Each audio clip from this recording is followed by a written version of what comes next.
Quiero invitarle a que vaya, por favor, a el libro de Ageo. Vamos a un profeta menor.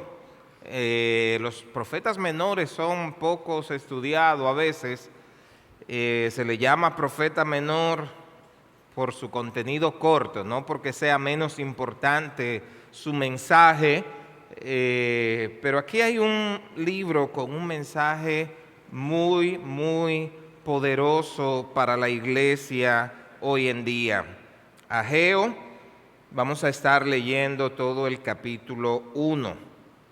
Ageo capítulo 1, leo en la Nueva Biblia de las Américas y dice: el año segundo del rey Darío, en el mes sexto, el día primero del mes, vino la palabra del Señor por medio del profeta Ageo a Zorobabel, hijo de Salatiel, gobernador de Judá, y al sumo sacerdote Josué, hijo de Josadac. Así dice el Señor de los ejércitos. Este pueblo dice: no ha llegado el tiempo de que la casa del Señor sea reedificada. Entonces vino la palabra del Señor por medio del profeta Ageo: ¿es acaso tiempo para que ustedes habiten en sus casas artesonadas mientras esta casa está desolada?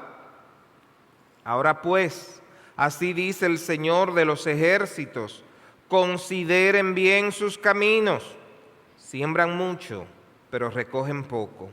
Comen, pero no hay suficiente para que se sacien. Beben, pero no hay suficiente para que se embriaguen. Se visten, pero nadie se calienta. Y el que recibe salario en bolsa rota. Así dice el Señor de los ejércitos: consideren bien sus caminos, suban al monte, traigan madera y reedifiquen el templo para que me agrade de él y yo sea glorificado, dice el Señor. Esperan mucho, pero hay poco. Y lo que traen a casa yo lo aviento. ¿Por qué? Declara el Señor de los ejércitos: por causa de mi casa que está desolada, mientras cada uno de ustedes corre a su casa. Por tanto, por causa de ustedes, los cielos han retenido su rocío y la tierra ha retenido su fruto. Llamé a la sequía sobre la tierra, sobre los montes, sobre el trigo, sobre el vino nuevo, sobre el aceite, sobre lo que produce la tierra, sobre los hombres, sobre el ganado y sobre todo el trabajo de sus manos. Entonces Zorobabel, hijo de Salatiel, el sumo sacerdote Josué, hijo de Josadac, y todo el remanente del pueblo obedecieron la voz del Señor su Dios y las palabras del profeta Ageo, como el Señor su Dios le había mandado. Y temió el pueblo delante del Señor. Entonces Ageo, mensajero del Señor, por mandato del Señor, habló al pueblo: yo estoy con ustedes, declara el Señor. Y el Señor despertó el espíritu de Zorobabel, hijo de Salatiel, gobernador de Judá, y el espíritu del sumo sacerdote Josué, hijo de Josadac, y el espíritu de todo el remanente del pueblo. Así que vinieron y comenzaron la obra en la casa del Señor de los ejércitos, su Dios, el día 24 del mes sexto, en el año segundo del rey Darío. Señor, si hay algo que pedirte hoy, quiero pedirte que así como despertaste el espíritu de Zorobabel, de Josué y de todo el pueblo, despierta nuestro espíritu esta mañana. Avívanos y ayúdanos, Señor, a ver con claridad cuán grande eres y cómo deben estar nuestras prioridades. Háblanos por medio de tu palabra. Te lo pido en el nombre de Cristo Jesús. Amén. Amén. He puesto por título a esta prédica: poniendo en orden mis prioridades. Y quiero empezar haciendo algunas preguntas que, si bien no tienes que contestar públicamente, sí te invito a que reflexiones en ella, que la responda para ti mismo. Y la primera pregunta que te quiero hacer es, ¿qué te motiva a venir a congregarte los domingos? Es decir, ¿por qué vienes? ¿Por qué te congregas? ¿Qué te impulsa a tú decir, el domingo quiero ir a congregarme? Y otra pregunta es, ¿qué significa Dios para ti? ¿En qué lugar de tus prioridades está la adoración a Dios? Yo quiero que pienses en estas preguntas y la mantenga en tu mente mientras se desarrolla este tema. El profeta Ageo tuvo la tarea de hacer reflexionar al pueblo judío sobre cuestiones como estas. Su mensaje se sitúa en un periodo clave de la historia de Israel después del exilio babilónico en el año 520 a.C. Y este contexto es esencial para entender el mensaje del profeta y la situación en la que se encontraba el pueblo. Así que permítanme dar algunos datos históricos antes de poder desarrollar bien la prédica. En el año 539 antes de Cristo, los años se van contando de manera en retroceso, ¿verdad? El reino de Judá fue conquistado por el imperio babilónico bajo Nabucodonosor. Y durante ese tiempo el templo fue totalmente destruido. Y muchos de los judíos fueron llevados cautivos a Babilonia. Más tarde, en el año 539, el imperio persa, liderado por Ciro el Grande, conquista Babilonia y al año siguiente Ciro emite un decreto que permite a los que están exiliados regresar a su tierra y reconstruir el templo en Jerusalén. Si usted quiere saber lo que sucedió, puede leer en el libro de Esdras el contexto de ese regreso. Ahora, un primer grupo regresa a Jerusalén bajo el liderazgo de este hombre llamado Zorobabel, que en ese momento fungía como gobernador. Y también bajo la dirección espiritual de Josué, hijo de Josadac, que era el sumo sacerdote. Y ellos tenían una misión principal. ¿Cuál era la misión de ellos al volver del exilio? Empezar a construir el templo para adorar a Dios.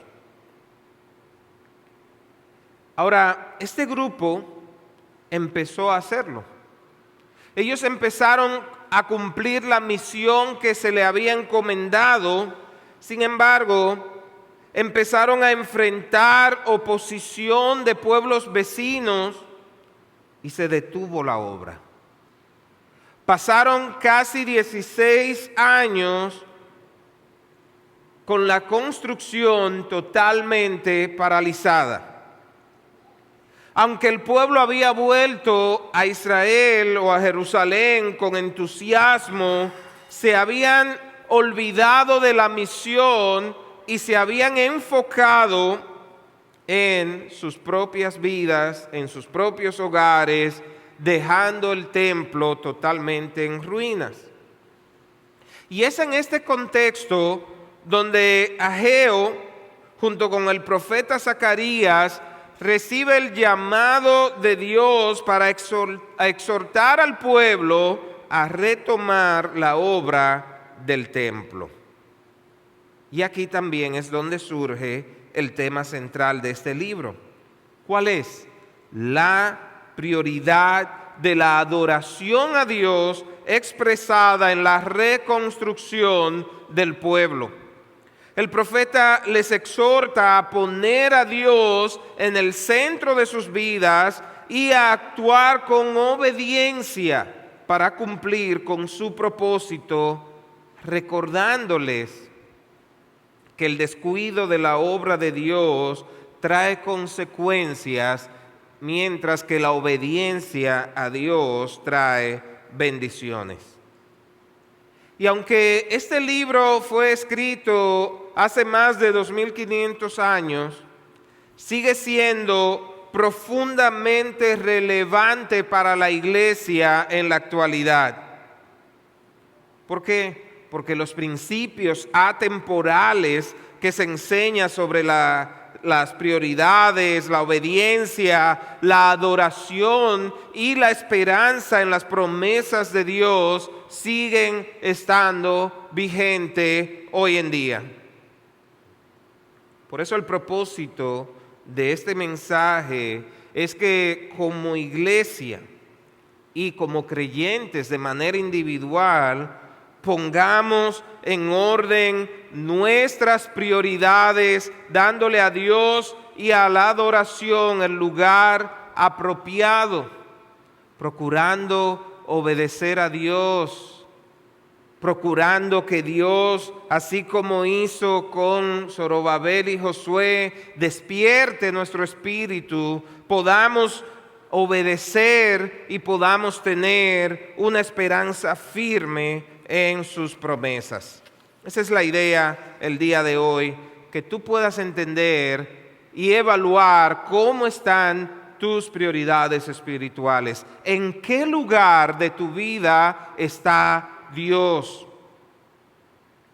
Y para eso, lo primero que me gustaría es que podamos entender la importancia de las prioridades espirituales. El exilio babilónico y el retorno del pueblo de Judá forman un capítulo crucial en la historia bíblica. Y este periodo no solo marcó un juicio severo sobre la desobediencia de Israel, sino que también es un tiempo de restauración y de cumplimiento de las promesas de Dios. Durante siglos, el pueblo de Israel y Judá había desobedecido las leyes de Dios.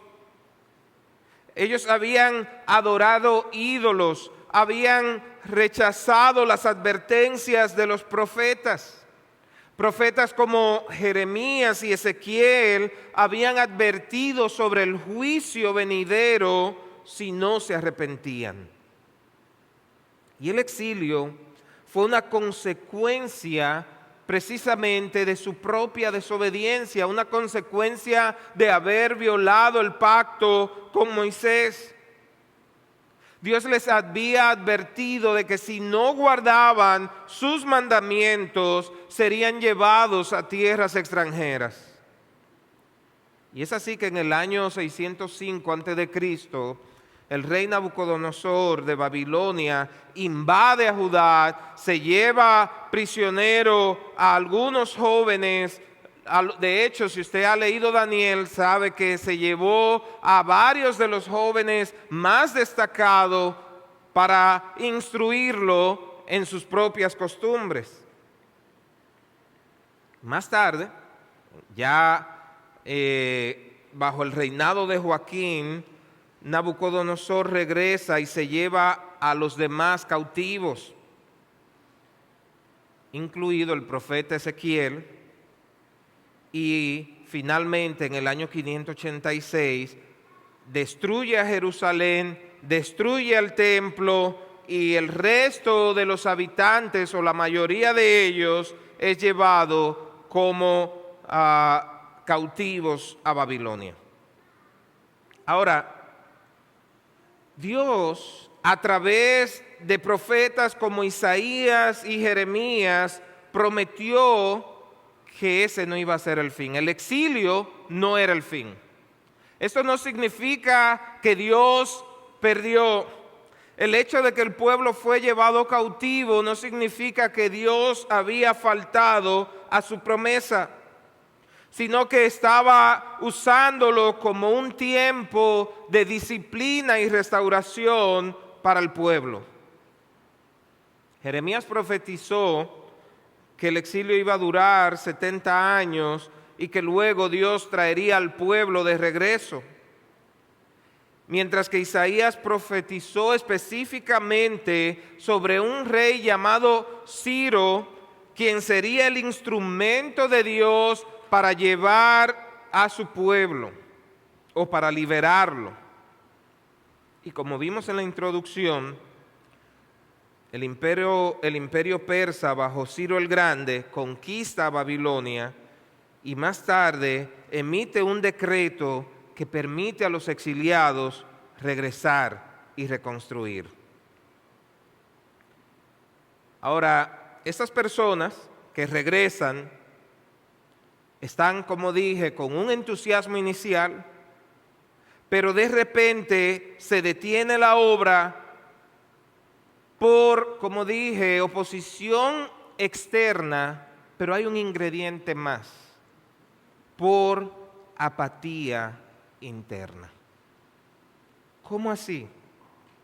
Ellos habían descuidado totalmente su relación con Dios.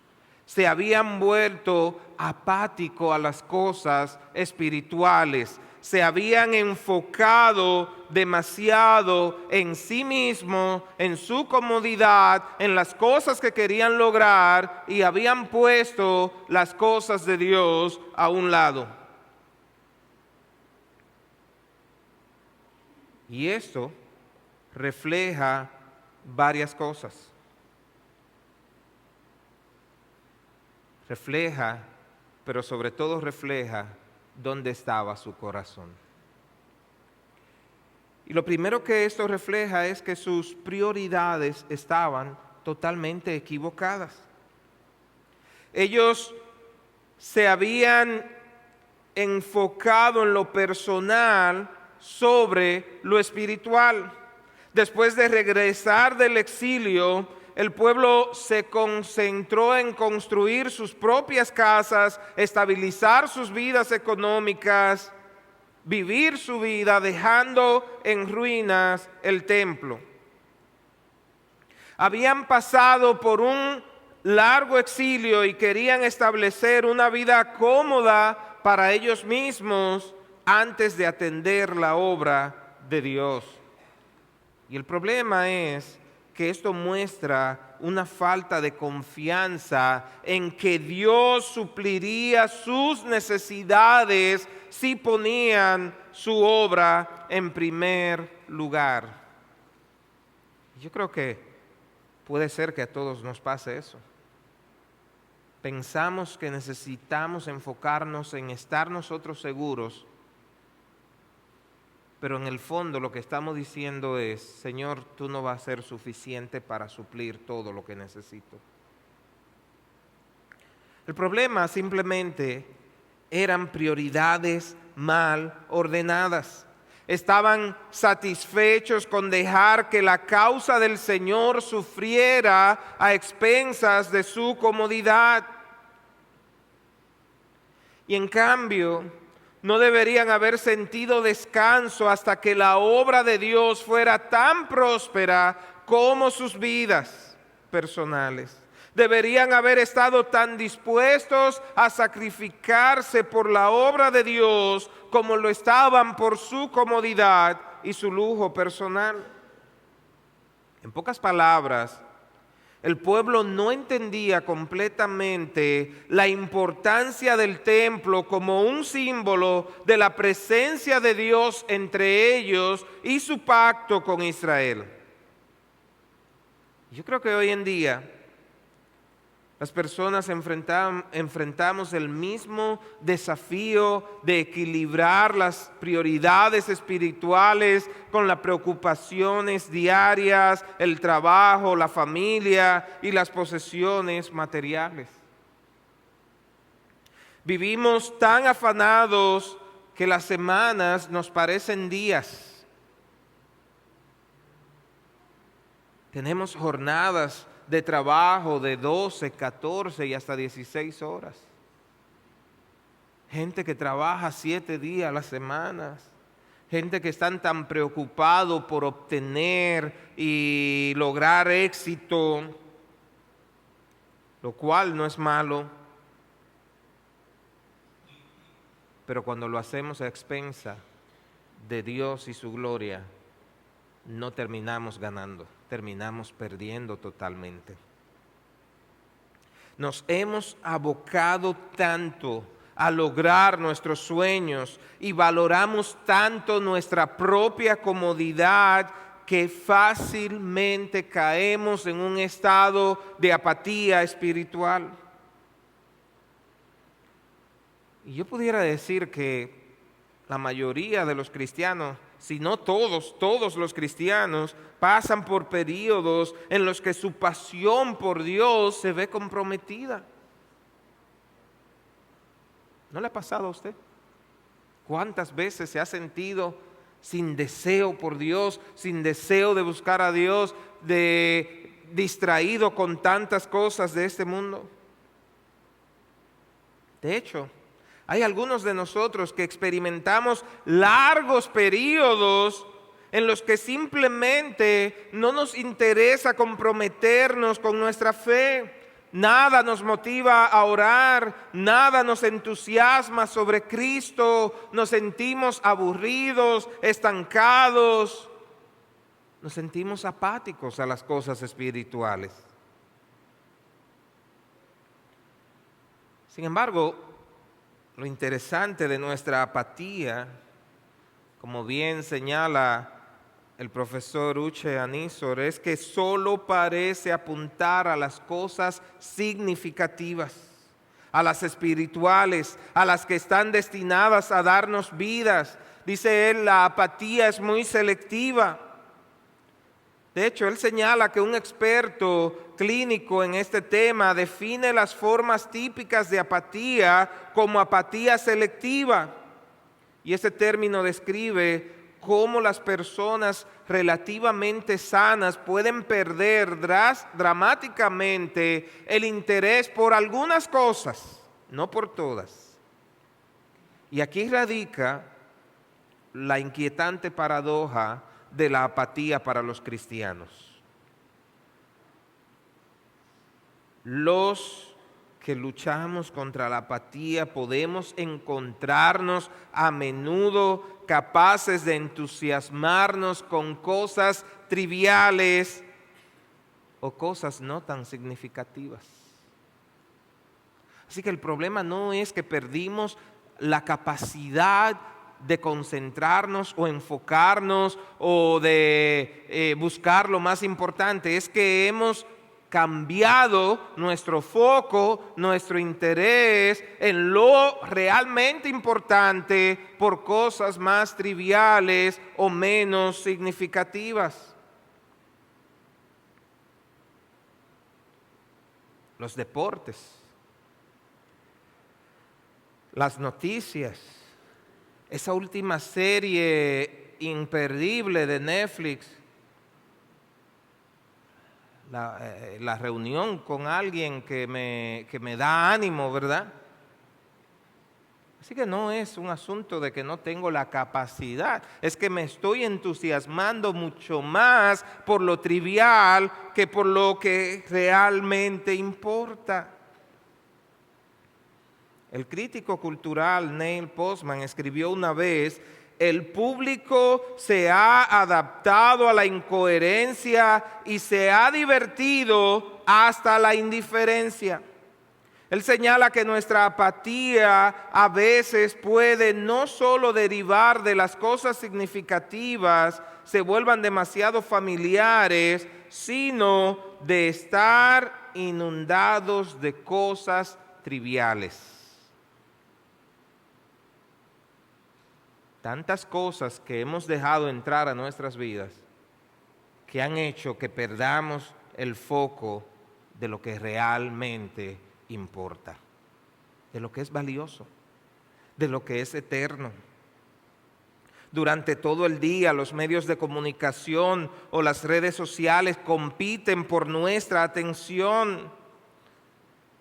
Una y otra vez nos presentan cosas triviales.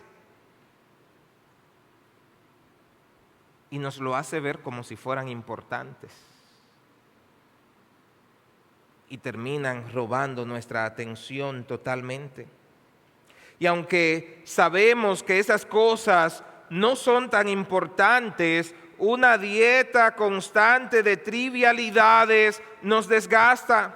Poco a poco nos insensibilizamos y cada vez más se hace más difícil sentir la grandeza de algo que es realmente importante. Si todo es importante, dijo alguien, nada lo es realmente.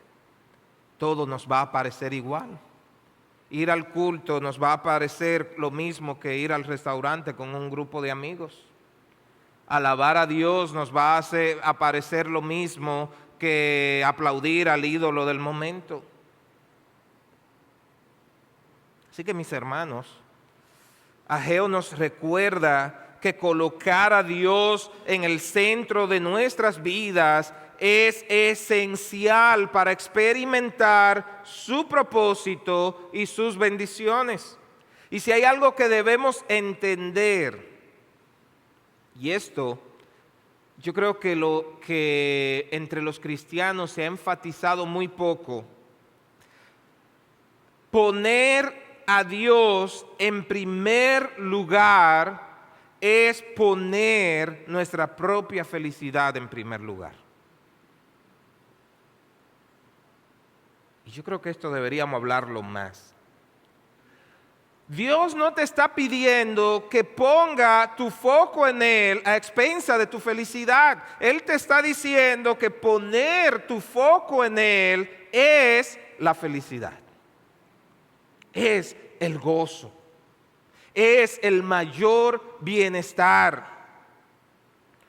En el Evangelio de Juan, capítulo 15, en los versículos 10 y 11, Jesús dice: si guardan mis mandamientos, permanecerán en mi amor, así como yo he guardado los mandamientos de mi Padre y permanezco en su amor.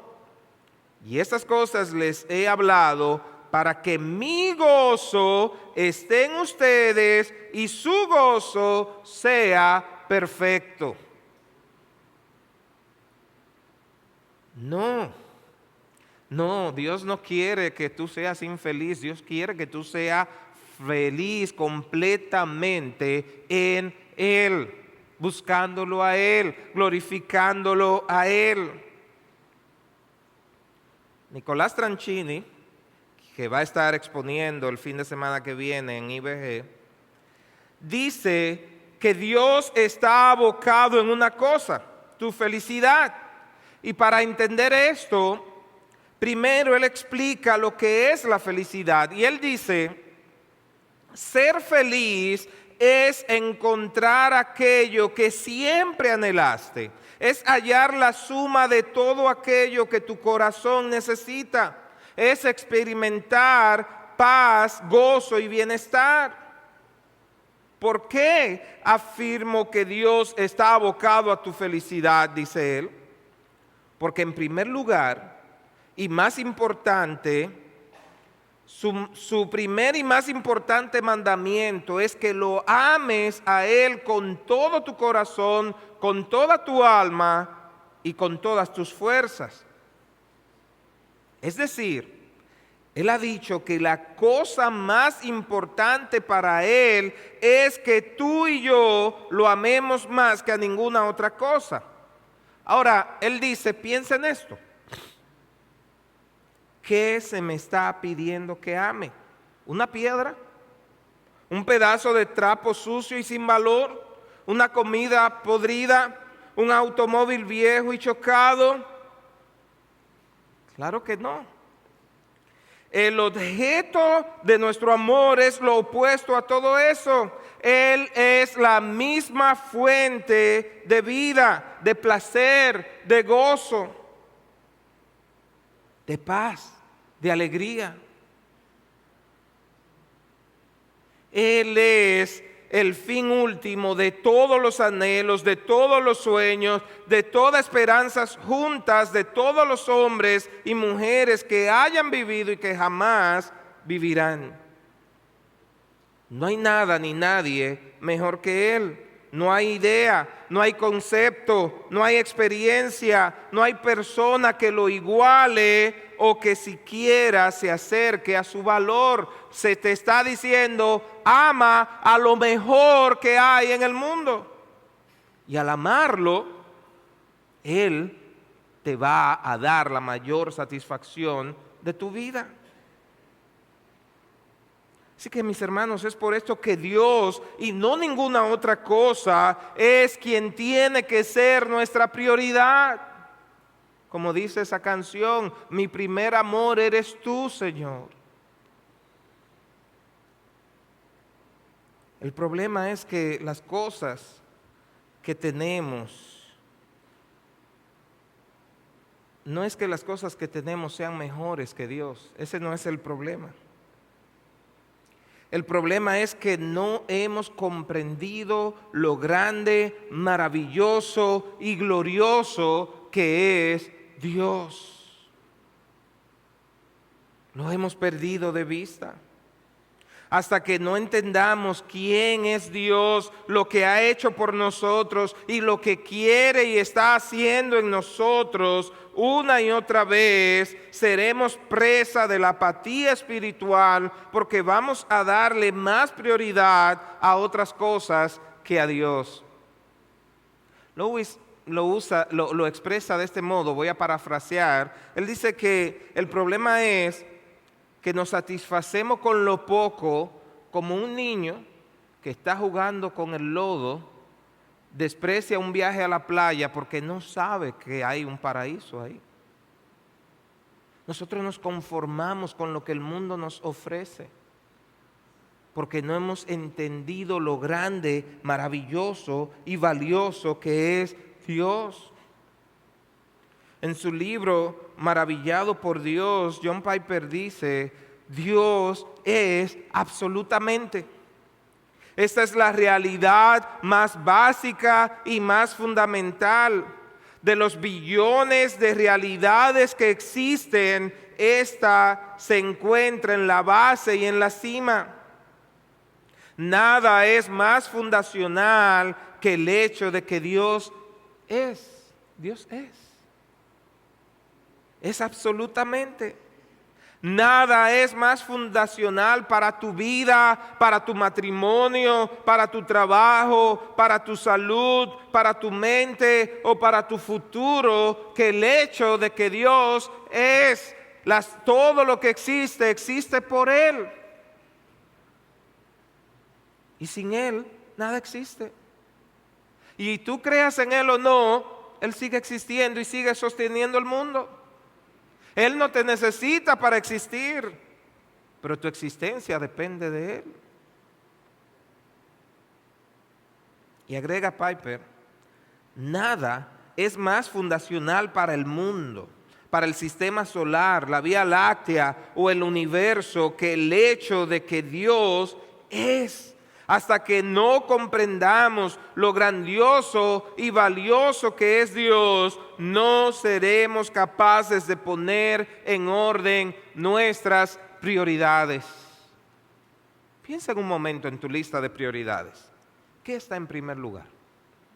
Puede ser la familia, puede ser el trabajo, puede ser los estudios, puede ser el lograr eso que tanto has soñado, puede ser cualquier cosa trivial, porque quizás no ha logrado comprender que cuando pones a Dios en primer lugar, todo lo demás, el Señor lo va añadiendo. Pero empezamos buscando la añadidura. El pueblo de Judá estaba más enfocado en construir sus propias casas que en reconstruir el templo de Dios. Dios no era su prioridad y esto trajo consecuencia. Y esto es lo segundo que quisiera que entendamos. La obediencia trae bendición. El pueblo estaba enfrentando dificultades económicas, fruto de las sequías, tenían cosechas pobres y había escasez general. Si ustedes ven el versículo 6, el profeta describe cómo sembraban mucho, pero cosechaban poco. Trabajaban arduamente, pero sus esfuerzos no rendían fruto. Y esas dificultades eran consecuencia directa de haber descuidado el templo y por ende haber descuidado su relación con Dios. Y Dios retuvo su bendición como un acto de disciplina para llamar la atención al pueblo hacia su apatía.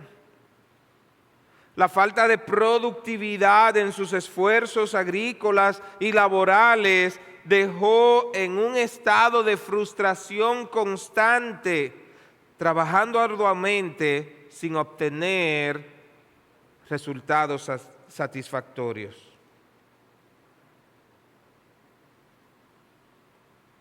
Piénselo, ¿cuántas veces nos esforzamos tanto en lograr lo que queremos y al final seguimos tan insatisfechos como al principio? ¿Cuántas veces hemos obtenido eso que tanto queremos y al final seguimos insatisfechos? A mí me gusta ilustrarlo. No sé, hace mucho, habían estos jueguitos, los Atari, pero habían uno, no me acuerdo el nombre, pero tú te esforzabas por pasar nivel tras nivel y cada vez se ponía más difícil, y cuando tú llegas al final, como niño, yo esperaba algo diferente, pero cuando llegaba al final, lo que decía era, empiece de nuevo.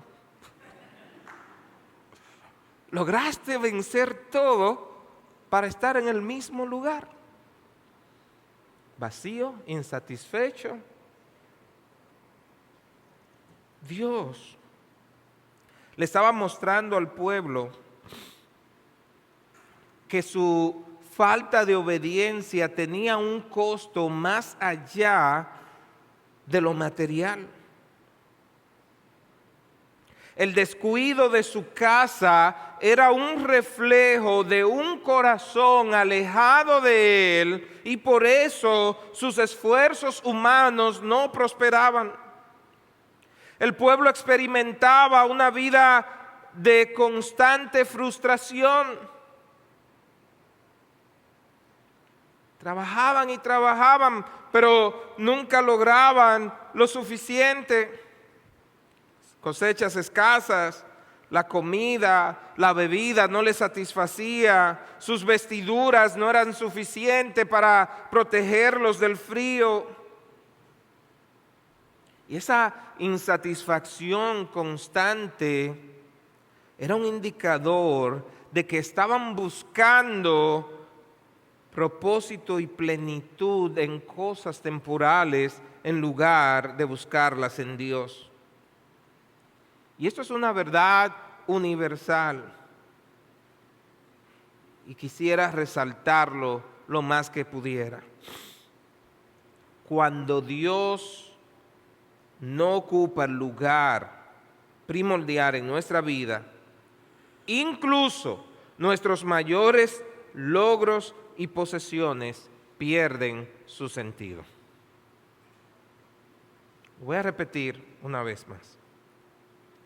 Cuando Dios no ocupa el primer lugar en nuestras vidas, incluso nuestros mayores logros y posesiones pierden su sentido. El descuido del templo no solo afectó la vida individual del pueblo, sino también la salud espiritual y social de la comunidad.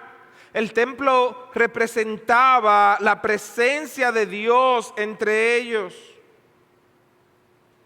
y su ruina era un símbolo visible de la desconexión entre Dios y la nación, al no priorizar su reconstrucción, ¿qué trajo como consecuencia? En primer lugar, se debilitó la adoración comunitaria. La falta de un lugar central para adorar a Dios limitó la capacidad del pueblo para unirse en alabanza y oración.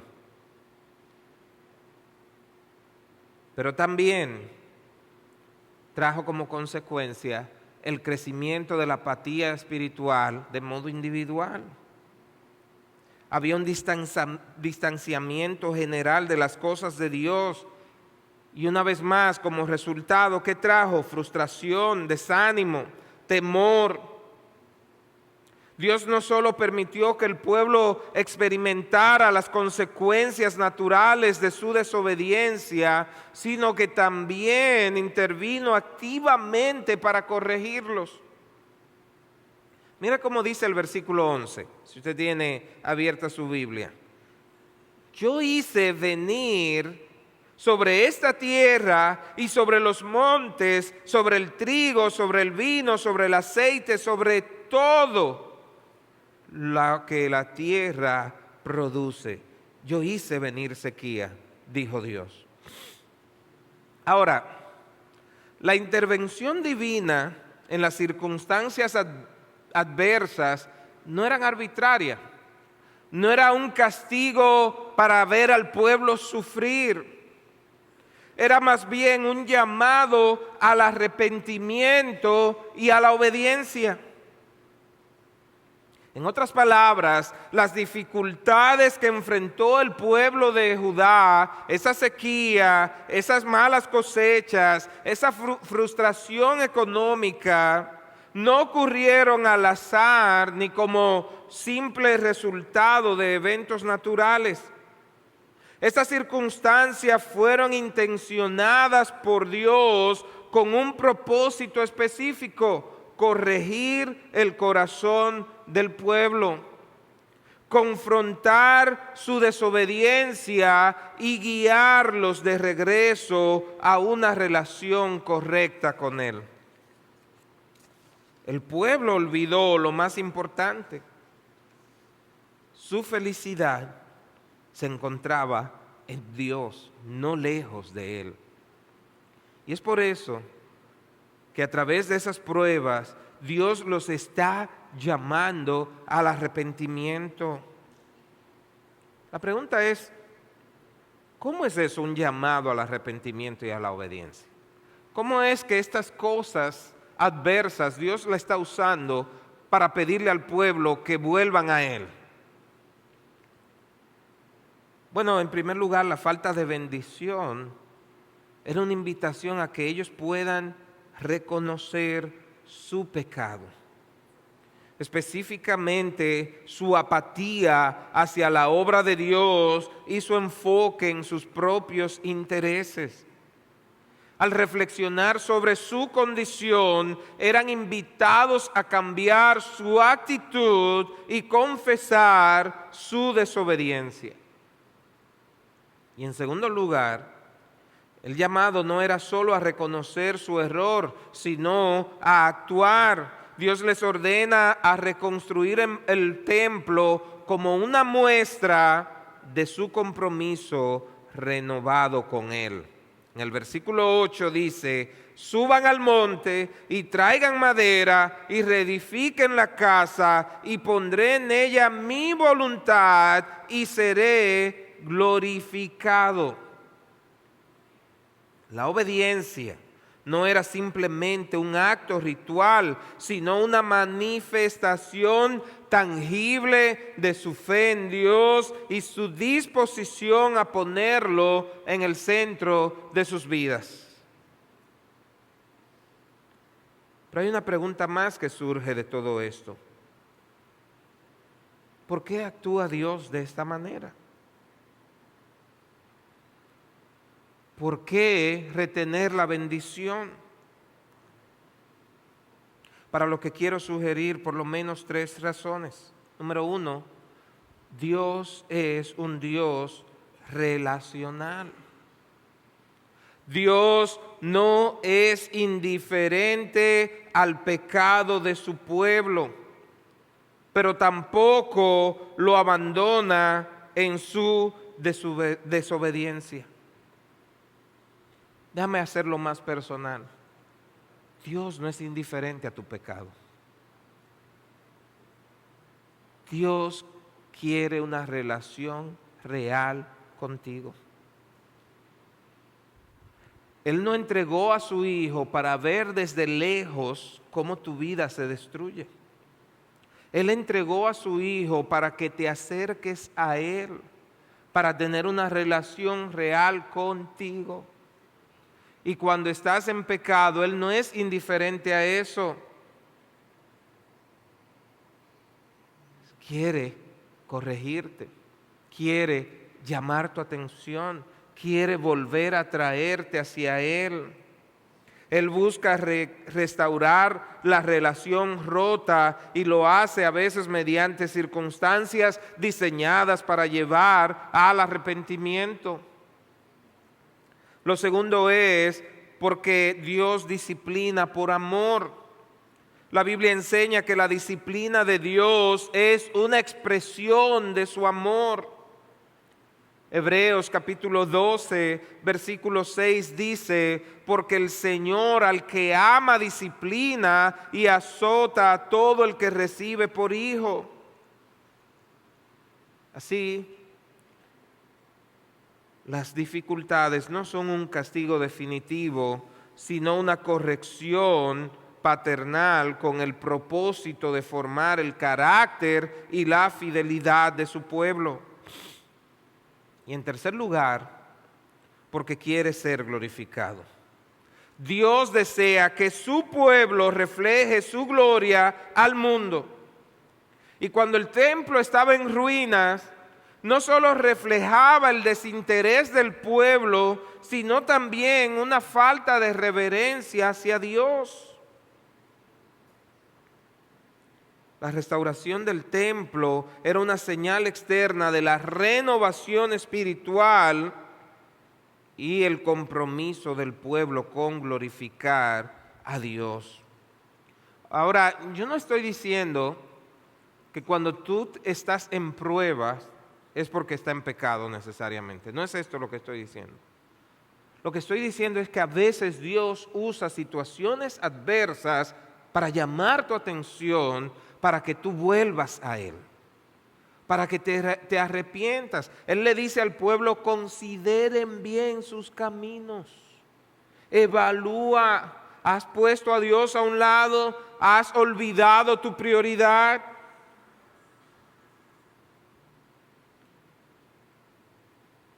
Tú y yo podemos glorificar a Dios y salir de la apatía espiritual tomando medidas intencionales para renovar nuestro compromiso con Él, al priorizar su misión, al depender de su poder. Y ahora llegamos a nuestra última parte.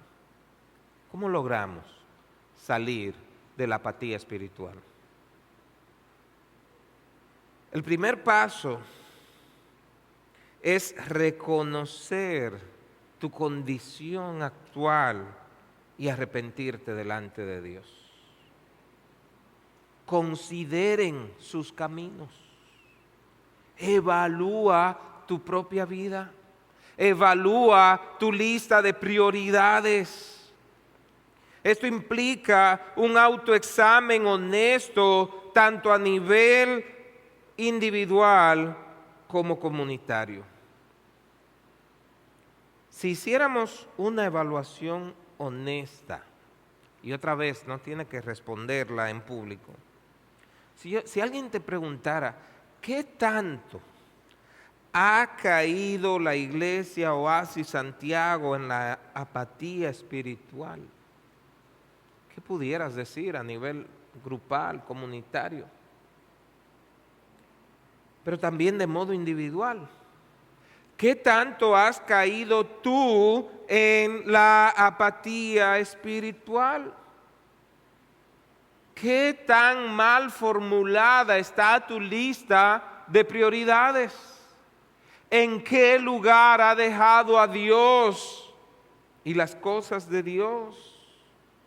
Si estás como el pueblo de Israel, que olvidó que su principal prioridad era Dios, este mensaje hoy es para ti.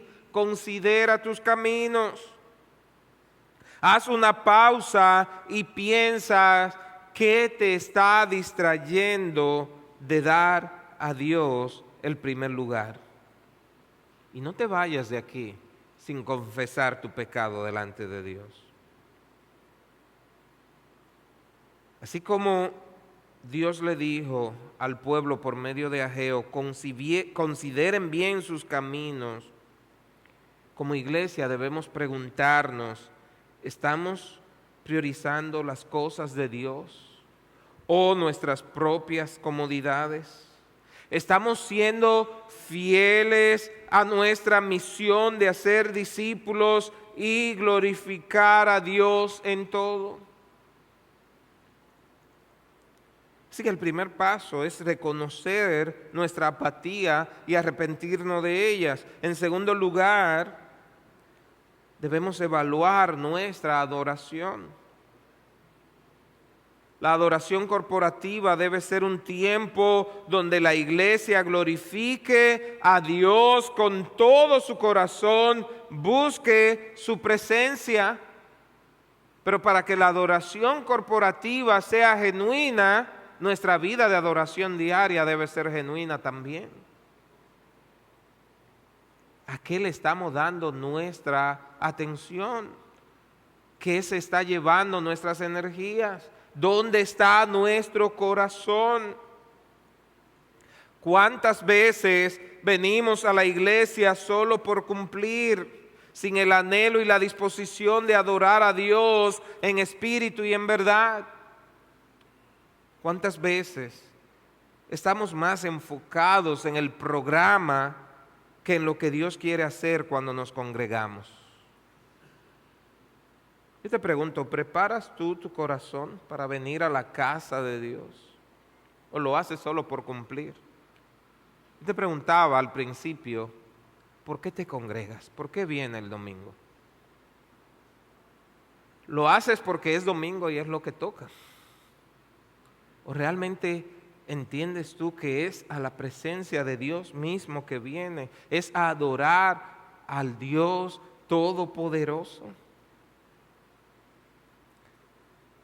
La apatía espiritual muchas veces se refleja en una falta de oración. Así que un tercer paso para salir de la apatía espiritual es valorar cómo está tu conversación con Dios. ¿Hablas tú con Dios? ¿Oras tú constantemente?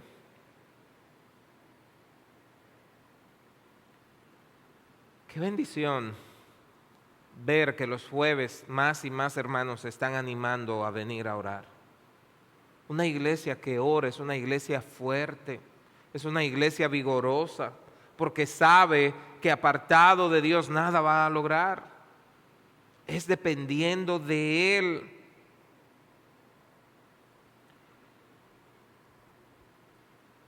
Salimos de la apatía espiritual cuando comprendemos nuestra misión y la llevamos a cabo.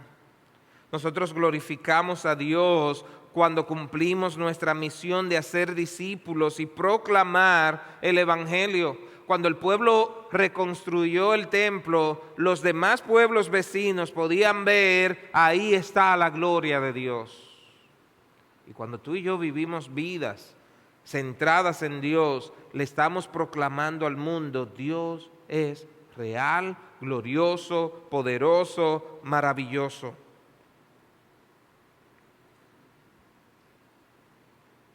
La apatía espiritual se vence al recordar la grandeza, la santidad y la gloria de Dios.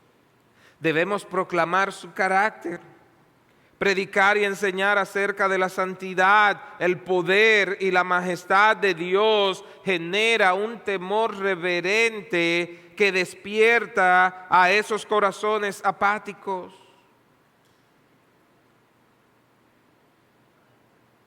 El principio de la sabiduría es el temor del Señor. Y vivir o salir de la apatía significa vivir en obediencia reverente. Cuando la iglesia recuerda que Dios es digno de toda alabanza y honra, comienza a vivir de una manera que refleja su gloria. Mis hermanos, aunque el templo que el pueblo estaba reconstruyendo parecía menos glorioso que el de Salomón, ellos estaban preocupados de que el nuevo templo no iba a tener todo el esplendor del templo de Salomón. Dios les hizo una promesa a su pueblo. Él les dijo: la gloria postrera de esta casa será mayor que la primera. Ageo 2:9. Y esto apuntaba no solo al templo físico, sino a la venida de Cristo mismo, quien encarnaría la presencia de Dios entre su pueblo. Y en un mundo lleno de incertidumbre, Ageo nos dirige a una esperanza futura en el cumplimiento de las promesas en Dios. Y hoy sabemos que Cristo es el cumplimiento final de esa promesa. A través de Él experimentamos la verdadera comunión con Dios y la esperanza de un futuro glorioso en su reino eterno. Miren, el pueblo necesitaba tener el templo visible como un símbolo de la presencia de Dios. Pero cuando Dios dice la gloria postrera será mayor, es porque ahora tú y yo no necesitamos ese templo. Tenemos al templo real, tenemos a Cristo,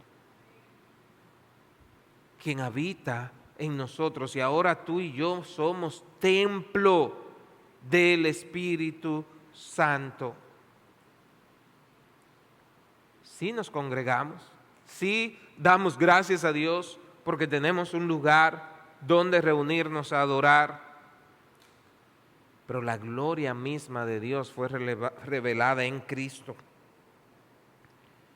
Y la esperanza futura de los creyentes está en el regreso de Cristo, quien vendrá en poder y gloria para restaurar todas las cosas. Apocalipsis 21, 3 y 4 nos recuerda: he aquí el tabernáculo de Dios con los hombres, y Él morará con ellos, y ellos serán su pueblo, y Dios mismo estará con ellos como su Dios.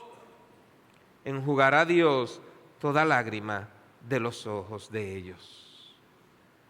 La gloria futura y la esperanza en Cristo ofrecen un ancla segura para la iglesia, tanto en estos tiempos de apatía como en medio de dificultades. Saber que Cristo viene, saber que Él mismo estará en medio nuestro, es una esperanza que nos lleva a glorificar a Dios en el presente, vivir en santidad, cumplir su misión y anhelar el día en que su gloria llene toda la creación. Qué bendita esperanza tenemos. Y será un templo que nadie podrá destruir, porque ya no habrá más dolor, ya no habrá más llanto. Él es nuestra ancla segura. Y si hay alguien acá en esta mañana que no ha puesto su esperanza en este Salvador, si hay alguien aquí que anda buscando el sentido de su vida en otras cosas que no sea en Dios, quiero decirte: apartado de Dios, nunca vas a estar satisfecho.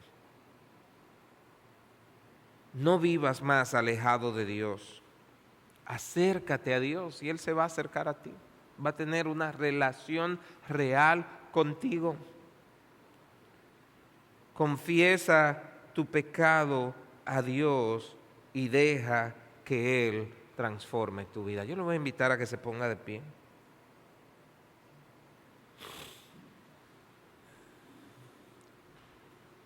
Habla con Dios en este momento.